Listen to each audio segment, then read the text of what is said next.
mutakhir, tuan-puan. Saya membaca berita menyatakan bahawa 50% jemaah haji yang menerima tawaran haji untuk tahun hadapan menolak tawaran tersebut. Hal ini mengikut sumber akibat kekurangan keuangan, yang mana rata-ratanya mereka tidak cukup dana untuk mengerjakan rukun Islam yang kelima tersebut. Jadi tuan-puan, ini adalah satu masalah yang berlaku dalam kebanyakan orang, yang mana kita tidak mampu untuk menabung. Jadi sebenarnya tuan-puan, ada solusi yang terbaik bagaimana untuk kita mengekalkan tabungan kita tersebut, iaitu dengan menyimpan di dalam bentuk gram-gram emas.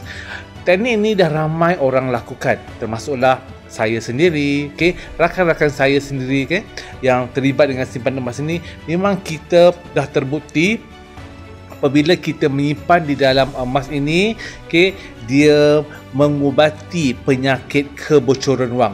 Mana tidaknya tuan-puan, emas ni sifat dia memang untuk disimpan, sukar sangat untuk dibocorkan. Sebab apabila duit kita dah bertukar menjadi aset emas, kita akan rasa sayang. Sebab itu tuan-puan, salah satu matlamat untuk menjadikan simpanan emas itu adalah jadikan emas itu sebagai dana mengerjakan haji dan umrah.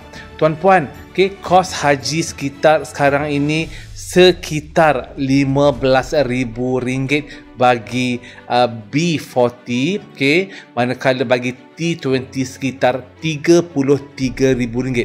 Dengan kata lain, kita walaupun ada muasasah semua tu, kita di bahagian B40 itu masih lagi perlu mengeluarkan pembiayaan sendiri untuk menampung kos haji tersebut.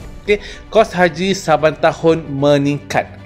Jadi tuan-puan, bagi memastikan simpanan kita itu kukuh dan tidak bocor, saya sarankan tuan-puan mula menyimpan dalam emas sebagai kos haji untuk tahun-tahun yang mendatang.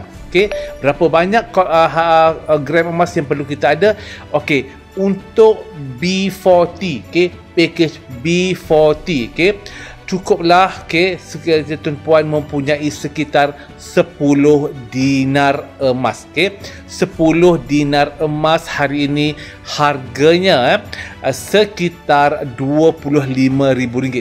So dah memadai ke kos kita untuk pergi haji. Untuk T20, T20 kosnya sekitar RM33,000. So ada 20 dinar ataupun 30 dinar lebih selesa, itu dah memadai untuk sebagai kos haji. Namun begitu, emas ini makin lama makin disimpan, nilainya makin tinggi. Percayalah tuan-puan, walaupun tuan-puan ada 10 dinar, sebanyak 10 dinar itu jauh lebih cukup sebagai kos haji. Saya doakan tuan-puan agar dapat menunaikan ibadah haji untuk tahun-tahun akan datang. Cuba cek balik berapa banyak baki akaun yang ada.